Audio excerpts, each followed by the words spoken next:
For generations, we dreamed about a place to live and work in space, a place where life up there would benefit life down here.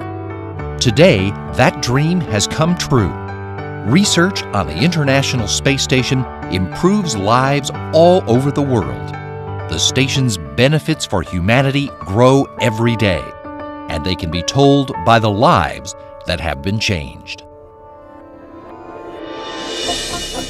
I grew up out in the country in Indiana. Corn and soybeans were the main crops. I had always been interested in technology and in science. Being out in the rural setting, there wasn't a whole lot of support for this. Space Jam is an annual weekend Boy Scout event, and we do all kinds of technology-based things. We have about 1,000 people that come every year. This is our 7th year doing it, and it's a blast every year. The contact with the International Space Station was one of the driving forces that helped to create Space Jam. In fact, the first Space Jam was really basically only about the contact.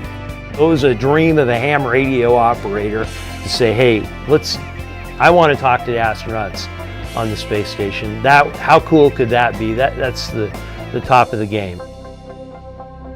Each year we call up the International Space Station and we give these young kids the opportunity to ask questions to the astronaut. Is it true that it will take over a year to get to Mars and back over?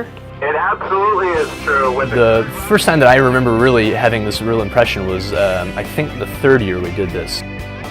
I was in charge of actually calling up the space station and establishing the contact.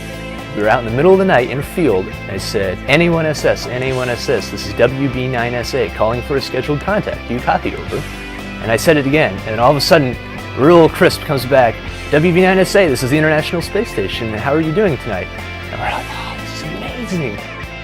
I graduated as valedictorian, and I was lucky enough to be admitted to Princeton with a complete scholarship, and I then moved to San Francisco where I'm a software engineer.